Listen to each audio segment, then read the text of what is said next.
காலை வணக்கம் குழந்தைகளே. இன்று நாம் பாடம் 5 தமிழ் மாதங்கள் என்ற பாடத்தினை படித்து தெரிந்து கொள்ளப் போகிறோம். குழந்தைகளே, ஆங்கில மாதங்களைப் போன்று தமிழ் மாதங்களும் 12 ஆகும். இந்த 12 தமிழ் மாதங்களையும் பாடல் மூலம் கேட்டு தெரிந்து கொள்வோமா? வாருங்கள்.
குழந்தைகளே, பாடல் உங்களுக்கு பிடித்திருந்ததா?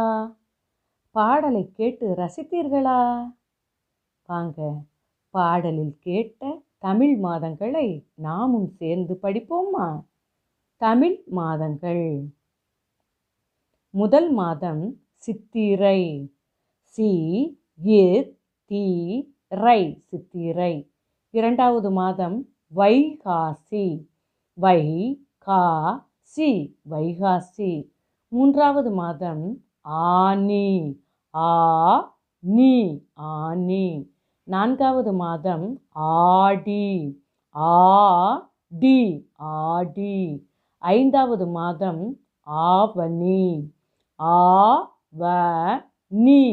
ஆவணி. ஆறாவது மாதம் புரட்டாசி.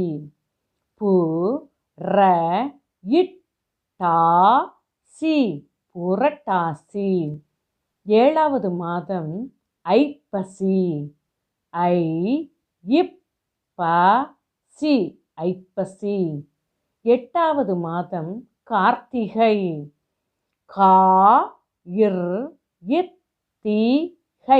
கார்த்திகை. ஒன்பதாவது மாதம் மார்கழி.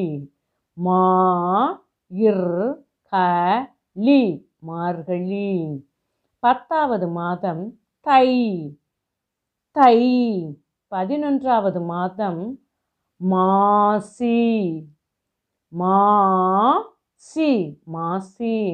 12வது மாதம் பங்குனி. பங்குனி. குழந்தைகளே, தமிழ் மாதங்கள் 12ஐயும் நன்றாக படிக்க கற்றுக்கொண்டீர்கள். குழந்தைகளே, அடுத்து நாம் பக்கம் எண் 30 உள்ள நிரப்புவேன் என்ற பகுதிக்குள் செல்கிறோம்.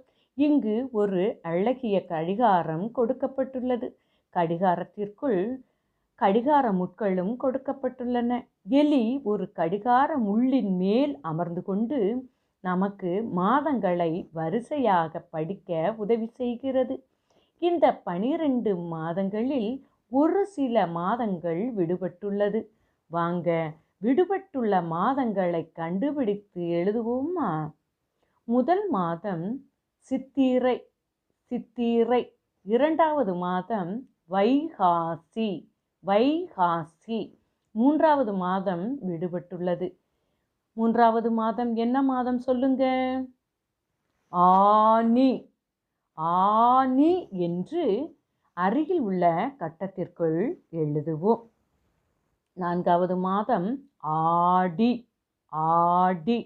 ஐந்தாவது மாதம் ஆவணி. ஆறாவது மாதம் புரட்டாசி. ஏழாவது மாதம் விடுபட்டுள்ளது. ஏழாவது மாதம் என்ன மாதம் சொல்லுங்க? ஐப்பசி. ஐப்பசி என்று அருகில் கொடுக்கப்பட்டுள்ள கட்டத்திற்குள் எழுதுவோம். எட்டாவது மாதம் கார்த்திகை கார்த்திகை. 9வது மாதம் மார்கழி மார்கழி. 10வது மாதம் என்ன மாதம் சொல்லுங்க? 10வது மாதம் விடுபட்டுள்ளது. இந்த மாதம் ஓர் எழுத்துடைய மாதம் ஆகும். சொல்லுங்க. தை. தை என்று அருகில் உள்ள கட்டத்திற்குள் எழுதுவோம். 11வது மாதம் மாசி மாசி. 12வது மாதம் பங்குனி பங்குனி. குழந்தைகளே, நீங்களும் உங்கள் பாடப்புத்தகத்தில் பக்கம் எண் 30இல் உள்ள இப்பயிற்சியை உங்கள் பெற்றோர் உதவியுடன் செய்க. நன்று.